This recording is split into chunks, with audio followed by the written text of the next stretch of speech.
If you're watching this video, then hopefully you've already watched the part 1 video and you know what this series of videos is all about.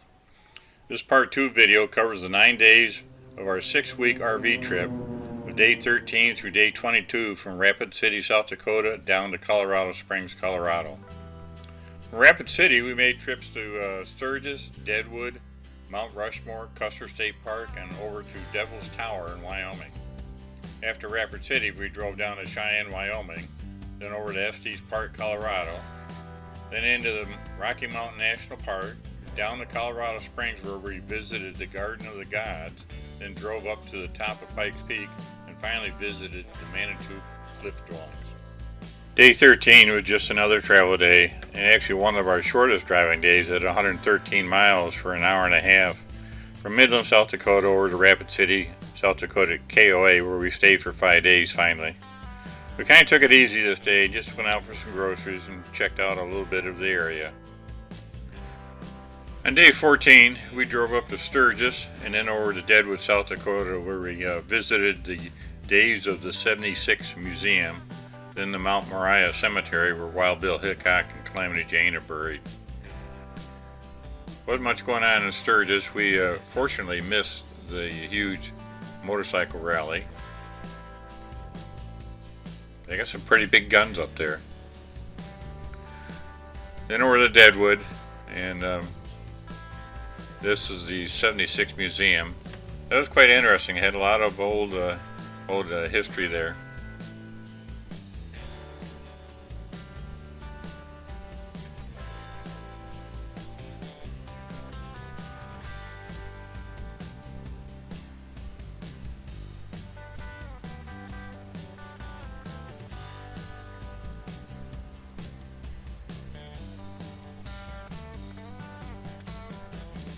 And a lot of these information signs on the displays, if you want to read them, you can just pause the video. Now here we are up at the Mount Moriah Cemetery. And interesting, they had wild deer running all over the place. Didn't seem too nervous. This here's the grave site of Wild Bill Hickok, and the Calamity Jane is buried right next to him. That's looking down into Deadwood.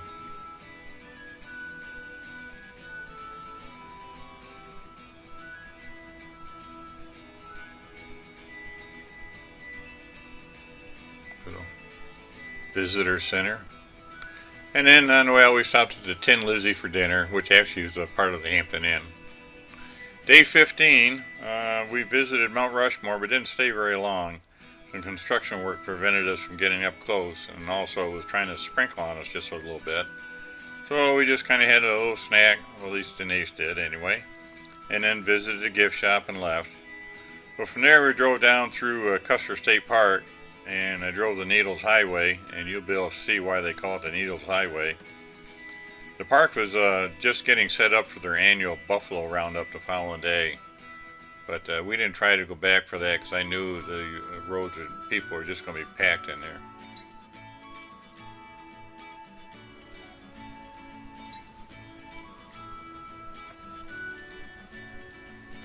Now we're getting into the Custer State Park. That was a real nice drive. We did see some white mountain goats when he's up there, along with the lots of buffalo. Now this is where you'll see where the Needles Highway name comes from. That tunnel was just barely 8 feet wide. I had to fold the mirrors in on my truck to squeeze through there.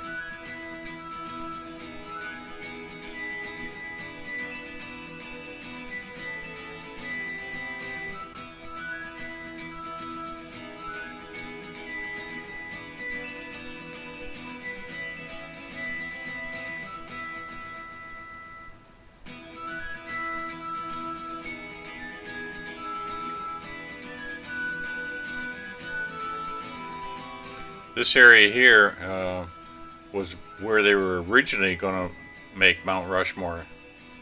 Oh, there's the white goats too.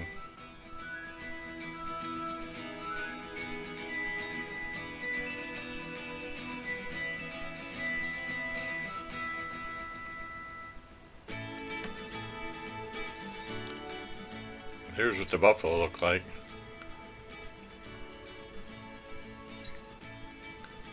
This one was kind of outside the little fenced area, and we stopped in the road, and he walked by me. I was getting a little nervous because I didn't want him coming over and putting a big dent in the side of the door of my truck, saying that I was getting ready to trade it in. But he just walked right on by, and there's white mules, and they run wild in the park also.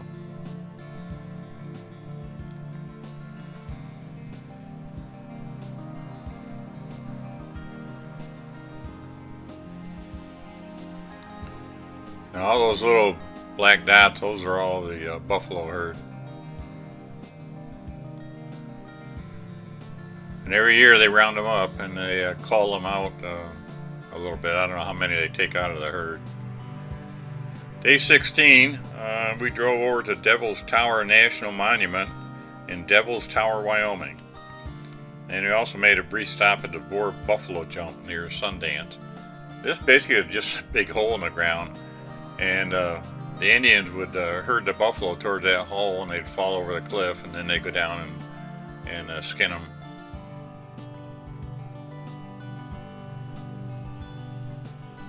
I'd heard about them doing this in the past. Had to visit the Welcome Center. Went through Sundance, population 1182. There wasn't much going on there, so I guess maybe that was a little bit of a disappointment. This is downtown. Now there you can see off in the very distance the Devil's Tower. I didn't know much about it, and I saw some brochures about it in some of the lobbies and stuff. So we decided to take a day trip and go over there, and I'm kind of glad we did. It was quite interesting. It didn't look like anything from this distance, but we got up there and got inside the park site and then drove up the top. We saw that there was actually a real nice paved trail all around the base of it, about a mile and a third, I think. So we walked the trail around, and then we spotted these little like claws, where they're called prayer claws, and they told everybody to, signs to not touch them. I guess some local Indians still revere this as a religious site. Well, that's the start of the trail. And this is the view from up along the base of it. Those are some people that were from Norway, I think. As we were coming around, we heard some people talking and had to discover, well, there's people climbing on the side of it.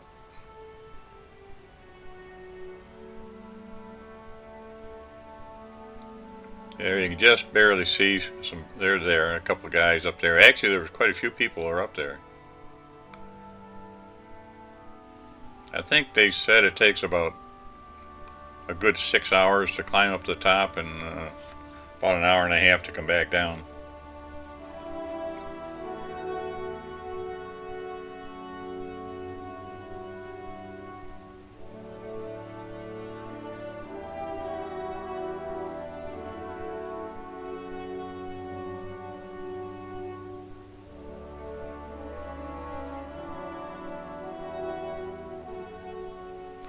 My understanding, the theory is that this is like a volcanic event. Took place many, many, many years ago, and it just kind of pushed up out of the ground.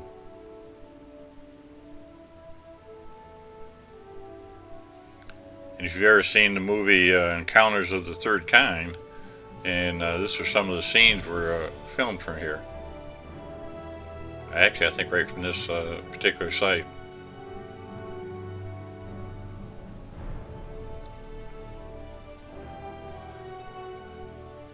These are all prairie dogs. Every little piece of bare dirt you see, that's a prairie dog hole.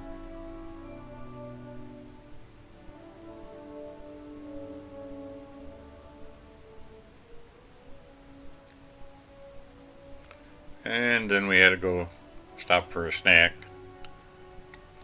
On day 17, we just hung around Rapid City, did a little shopping, and discovered these really sweet grapes called moon drops. Never seen them before, they were huge. Day 18, we left Rapid City in the rain and headed for Cheyenne, Wyoming. That was a 313-mile, 5-hour windy drive. We stayed at the AB Camping RV Park, and they had a really small restaurant but on site that served fantastic barbecue and homemade pie. So, of course, we had to try that out. Then after dinner, we decided to drive over and check out downtown Cheyenne, and then stopped and photographed all the big decorated cowboy boots they had everywhere. Downtown wasn't very far away. I think it was only just a few miles. We'd planned on just checking out Cheyenne the following day, but a friend of ours reminded me that they were from Estes Park, Colorado, which was just a little over an hour drive away. Now, Estes Park is where all the elk come down out of the mountains and basically kind of take over the town.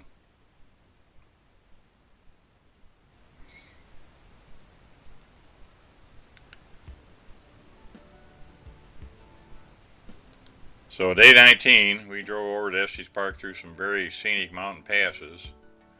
When we arrived, however, there was some sort of celebration going on in the town. It was packed, so we didn't see any elk, of course. I did, however, happen to see the sign for the Rocky Mountain National Park, so I figured we should take advantage of our situation and go drive up to the park, and that was an awesome drive. So glad we made the trip. Got up to just over 12,000 feet, spotted a little snow. And actually, I started feeling a little lightheaded up there from that thin air, that high elevation. Of course, we had to have a snack in Estes Park.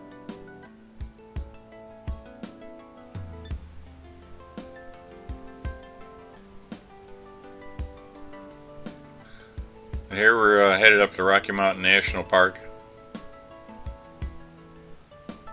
Beautiful drive. The aspen were in full bloom.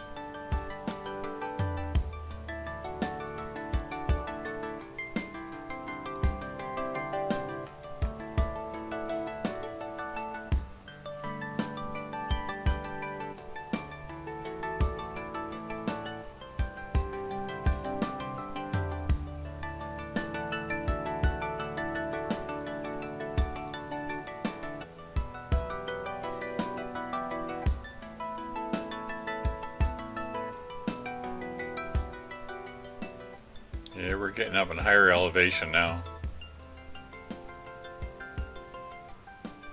And you can just start seeing patches of snow up there.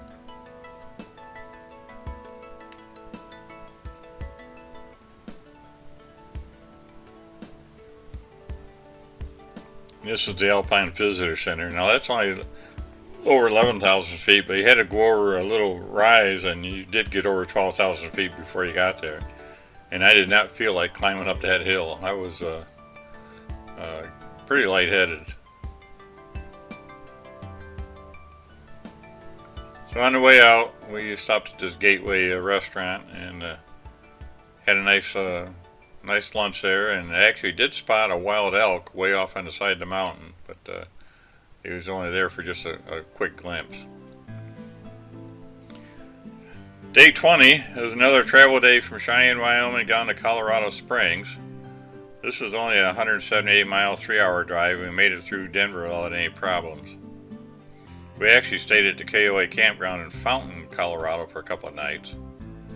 We arrived early enough that we were able to drive back up to Colorado Springs and through the Garden of the Gods Park that happens to be a national landmark. And that was quite interesting. As you can see, the unusual rock formations.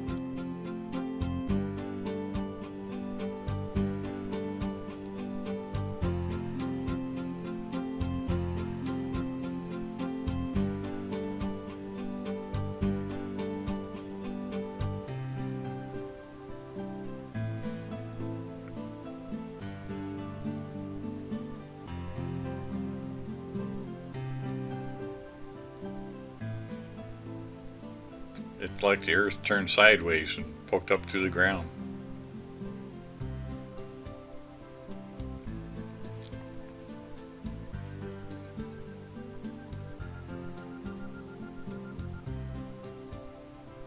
This they call the balancing rock.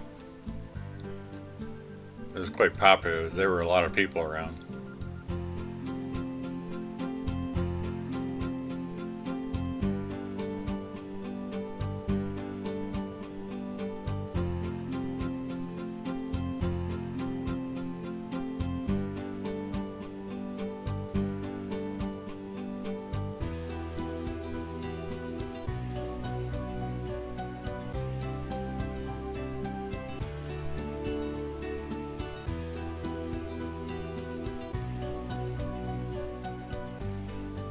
There was a forest fire. I thought it was on Pikes Peak, but we found out later it was in a valley the other side.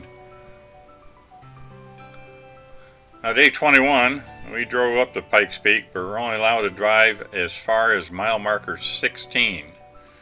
And then we had to ride a shuttle the rest of the way up to the top. That was due to some major construction going on up at the summit. They've taken out the Cog Railroad and they're building another railroad station up there and some other buildings. It was really cold. I think it was somewhere in the 30s with the wind blowing about 35 miles an hour. That plus being at 14,000 feet, I wasn't feeling very well. I was really dizzy and lightheaded and felt very unstable due to the lack of oxygen. So we barely stayed an hour before I wanted to get back down to much lower elevation.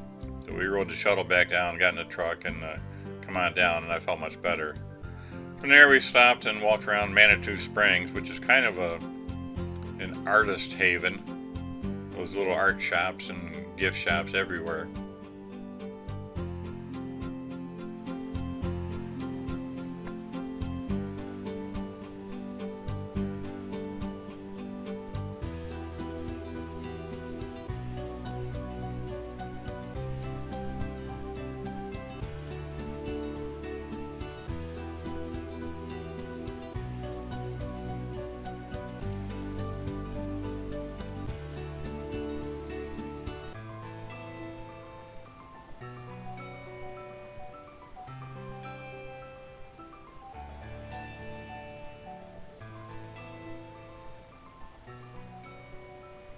They actually have one spot where they stop all the cars and make you check your brakes that they're not overheating.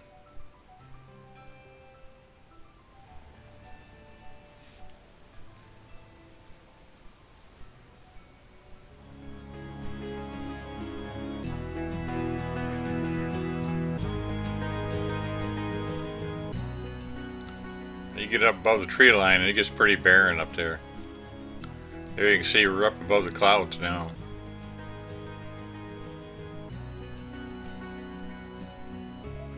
It's hard to imagine when they have those races, I think it's in July, that the cars are going 100 miles an hour on the straight stretches.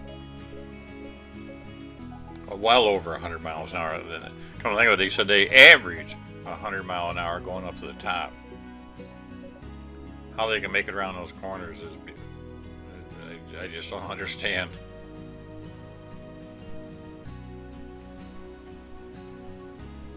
And you don't see many guardrails anywhere.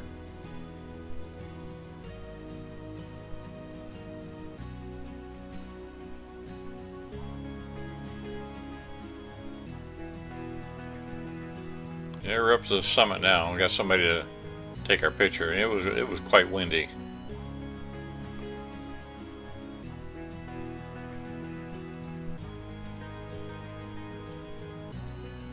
And we're headed back down now. Well, pretty quick. There we go.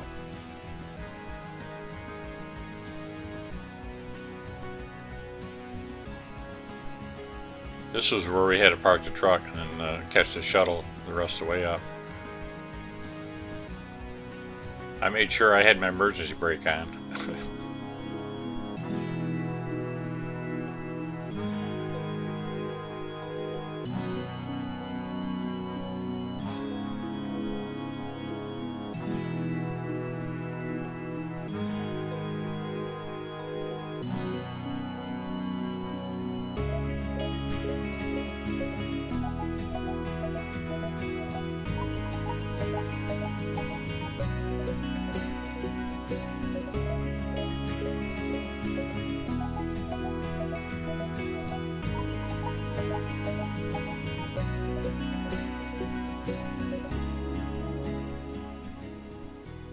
if you have time, you need to read some of these signs, some of the stuff that people have done going up and down that road.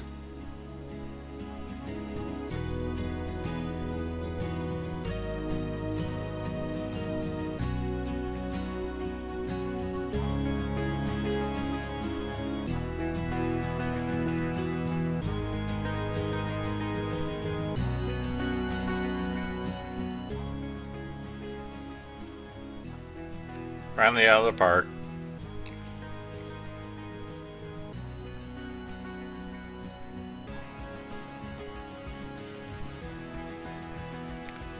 And here's Manitou Springs. We just parked the truck and got out and kind of walked up and down the streets and went in a few of the shops.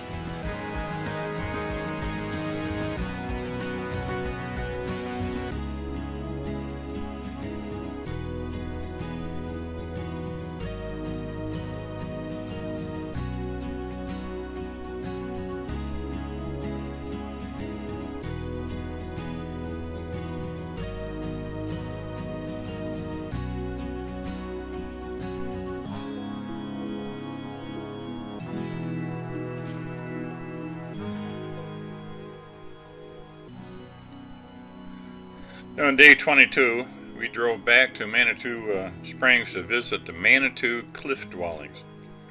It was basically a well-done exhibit, but I was a little dismayed to hear that all the dwellings on site had been brought in from other areas around Colorado and then reassembled to try and preserve all the architectural artifacts. It was still very interesting though. They had a real nice museum there.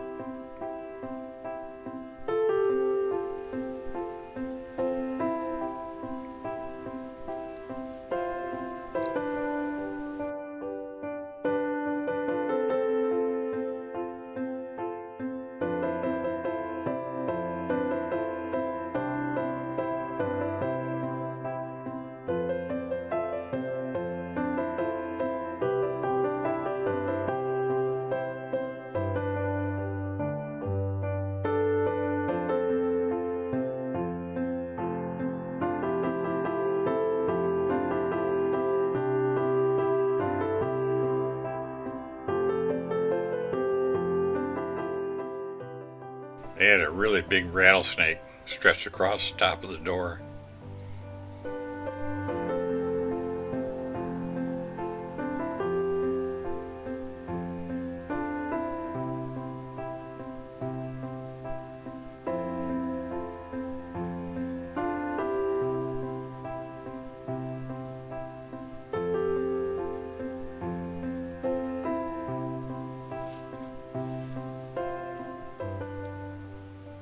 They were quite proud of their little trinkets and things they had. I don't think I saw anything under $45.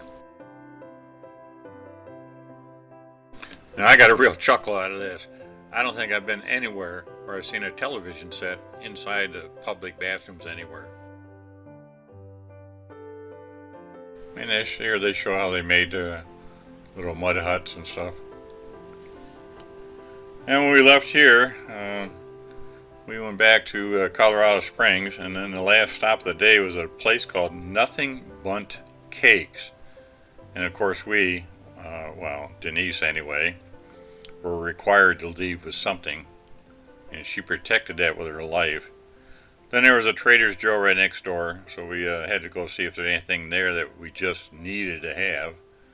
And I found some delicious pumpkin bars that were just calling my name.